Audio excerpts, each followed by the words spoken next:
Sekarang ini kita butuh banyak pejabat dengan kedewasaan tinggi. Nek tingkat wali kota atau bupati modal pintar tok monggo. Atau level gubernur modalnya pintar karo wawasan luas ya gak masalah. Namun saat sampai di jabatan kelas nasional, ya ora boleh mutungkan orang. Nah, Gibran walaupun jabatannya lebih tinggi, ya gak usah sok. Justru orang makin tinggi jabatannya tuh mestinya banyak kasih contoh baik. Ilmu padi digunakan.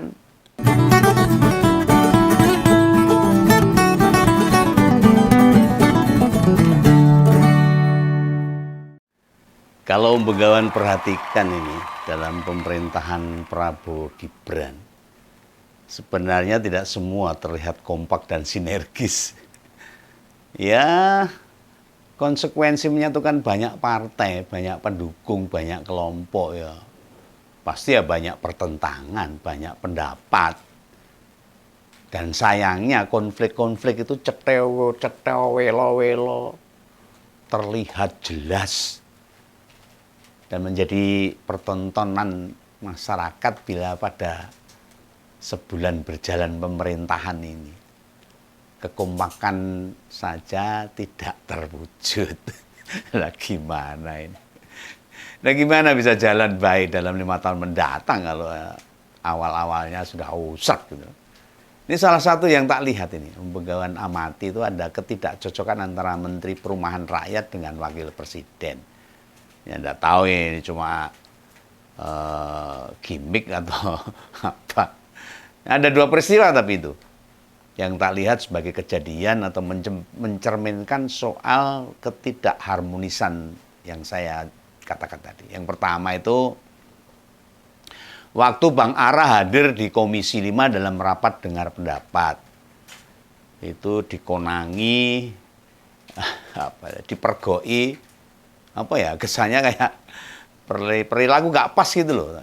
Intinya ini dokumen presentasi Pak Ara, Bang Ara itu hanya ada foto Pak Presiden Prabowo aja di bagian depan.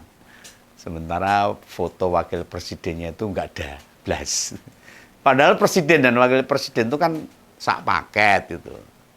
Sak tangkep, gedang setangkep itu jadi satu. Ini tentang dokumen. Nah, ibarat pajangan di berbagai instansi pemerintah, di tembok itu, paketannya ya lambang burung Garuda, diapit foto presiden dan wakil presiden. Gak bisa hanya presiden sendirian, wedi kademen. Kemudian kan bahaya. Kalau ada wapresnya kan ditemenin itu, nggak sepi, ada konco jagongan. Nah, pas rapat sama DPR, Pak Menteri tidak dikasih kesempatan menjelaskan mengapa hanya ada foto Prabowo tanpa ada foto Gibran.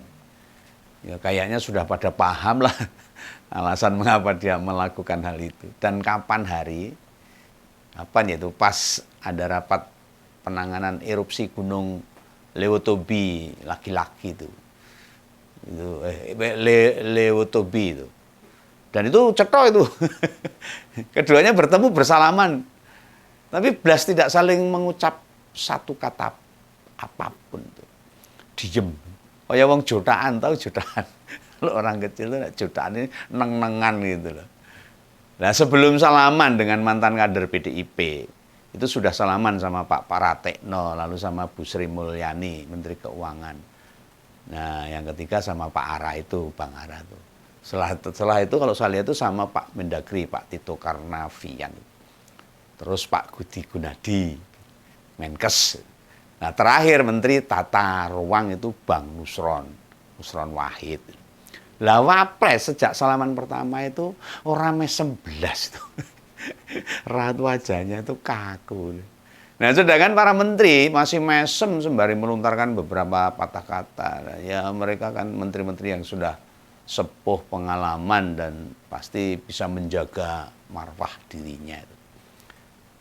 Sing ya ora mesem ya satu Bang Marwarar ini. Saya lihat itu mulutnya terkatup rapet itu loh, ya dilem itu. Tanpa senyum merekah belas itu. Ya monggo ngomong cek aja itu. Ada kok di channel YouTube Wakil Presiden itu ada kok. Nah ini Begawan menilai nih.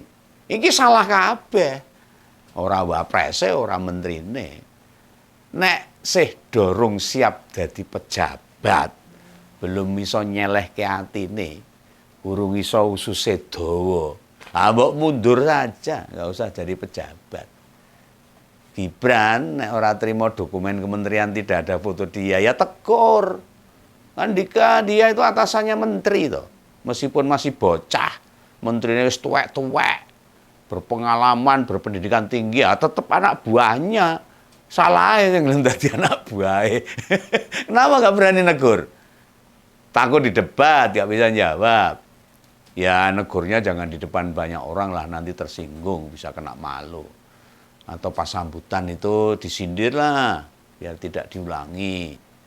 Nah kalau wajahnya ditekuk,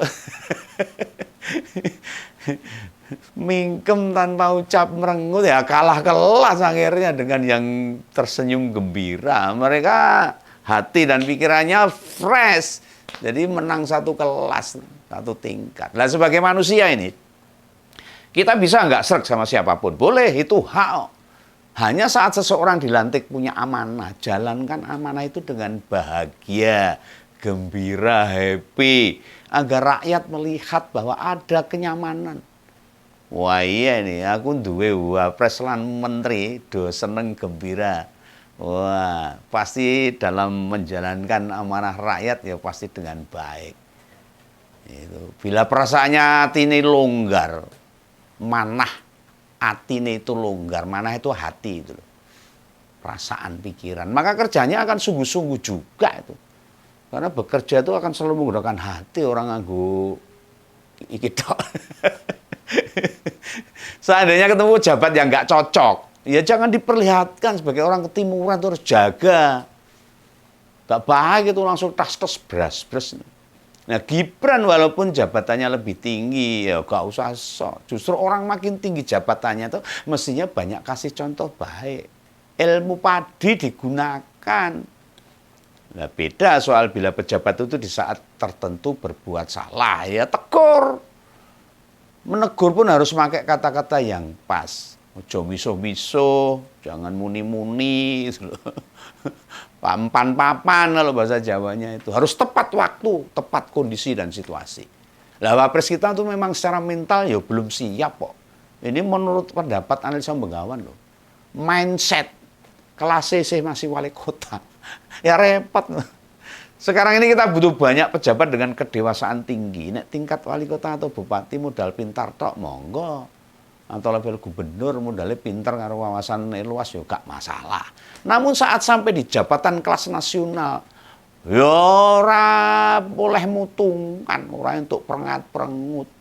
Bukan mengerti banget dan paham ini. Makin tinggi posisi seseorang, ya mesti makin berat tekanan dan tuntutannya. Tuntutannya lebih tinggi, lebih dhuwur itu pasti. Karena yang diurus itu semakin gede, semakin banyak itu.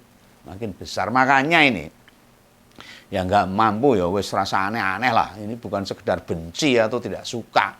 Apalagi nyinyir, Begawan nggak gitu. Ini cuma memberikan pemahaman lah.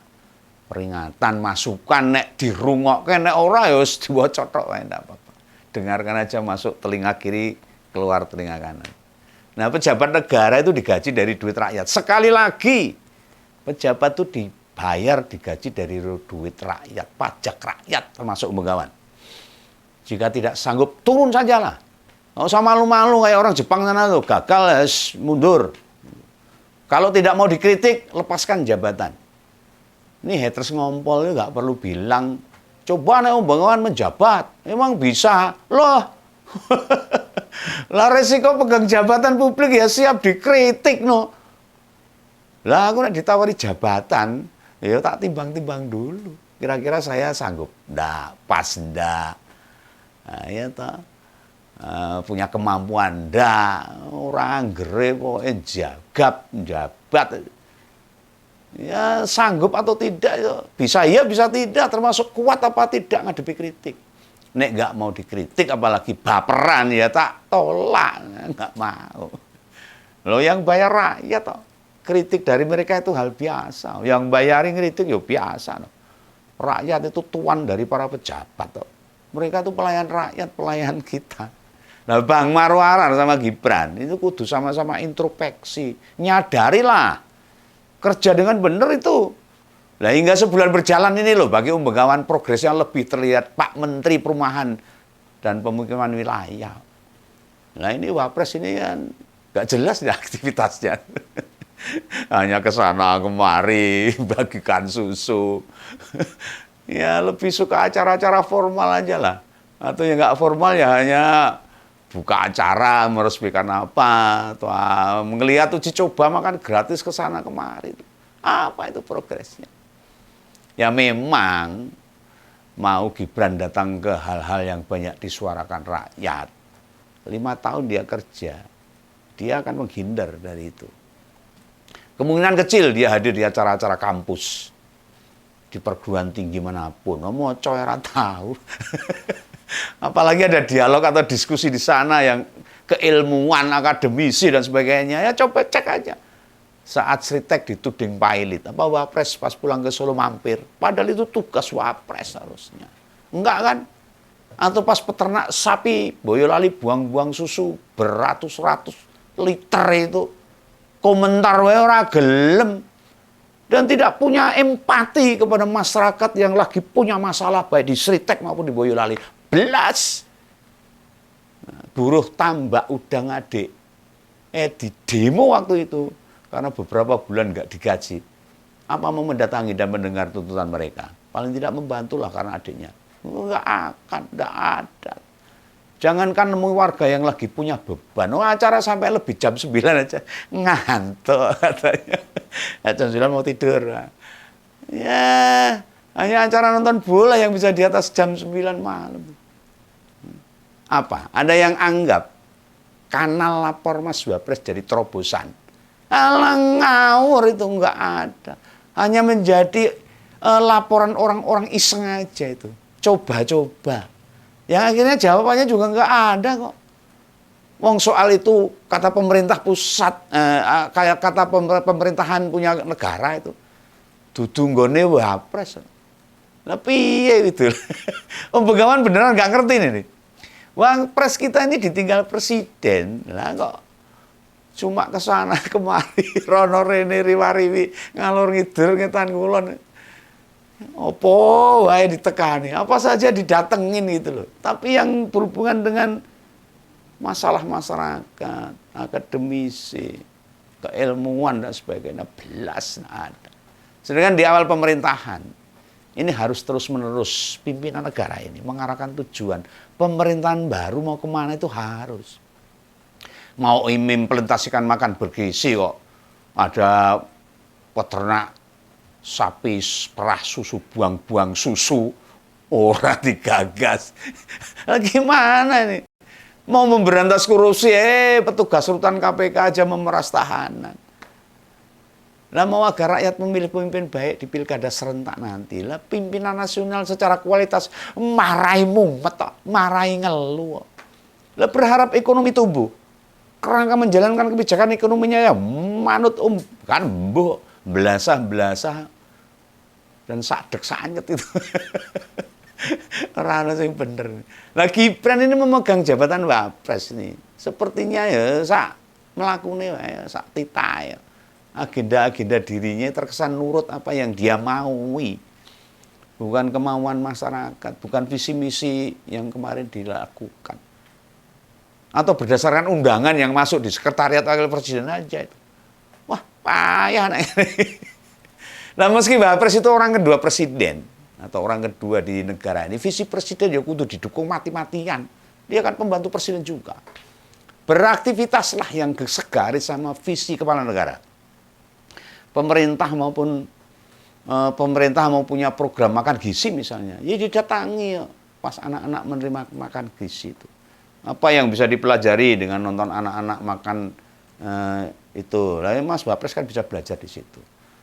Mame kudu berdoa dulu misalnya. Makannya pakai sendok atau cuci tangan dan sebagainya itu kan bagus tuh. Nanti pas makan didongengke misalnya itu. Jadi anak jadi gembira. Atau waktu makan dikasih waktu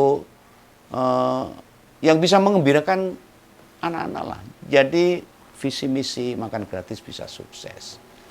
Kan itu semua kan penting. Lah dari berbagai kali mendatangi uji coba makan bergizi, Mas Wapres ini beberapa kali komentarnya yang tak ingat loh ini. Yang saya dengarkan ini. Makan bergizi bisa dikerjasamakan. Ini minta kepala daerah bekerja sama program makan bergizi. Ini program yang ditunggu masyarakat. Itu aja itu. Dan lainnya ya hanya itu. Kan semuanya pernyataan itu normatif tuh, nggak ada yang spektakuler tuh. Ya komentar pejabat sing biasanya ya cuma gitu-gitu aja. Ya, sebagai representasi anak milenial ini, generasi Z, kan mestinya dia melontarkan hal-hal yang substansial. Out of the box seperti apa yang saya tuliskan dulu. Orang model pejabat orde baru. Lah nek cuma ngono cotok ya sepele banget itu. Enggak ada perkembangannya belas. Yang spektakuler udah direnek. Nah, ini para pejabat ini. Tunjukkan bagaimana kapasitas kalian. Kita ngerti loh. Hanya wakil presiden bawahan kepala negara yang tidak bisa dipecat semaunya itu. Tapi ini kan enggak terus sak geleme dhewe. Dibayar rakyat buat kerja bener ini. Meningkatkan kualitas kehidupan dan kesejahteraan kami semua harusnya. Lah kita belum melihat kok. Di mana titik Wapres menguatkan apa yang mau dijalankan Pak Prabowo? Visi misi presiden. Loh, jangan sampai loh jabatan Wapres cuma untuk isen-isen. Apa isen-isen? Cuma untuk genep-genep lah. Pelengkap semata. Lah nek tahapnya baru mau belajar. Ya jangan jadi wakil presiden di tingkat gubernur. Kemarin sudah wali kota, ya, itu lebih pas. Nah, kalau semakin pinter, itu semakin pas. Lah kalau seperti ini, ujuk-ujuk blok ini, yang dirugikan ya banyak masyarakat nantinya. Itulah ya makanya pesan untuk kawan agar masyarakat semakin paham apa yang terjadi dalam dunia perpolitikan Indonesia ini. Kita amati, kita kawal terus semua pejabat-pejabat negeri ini. Agar tidak belasah-belasah. Salam kawan, salam ngompol. Dadah.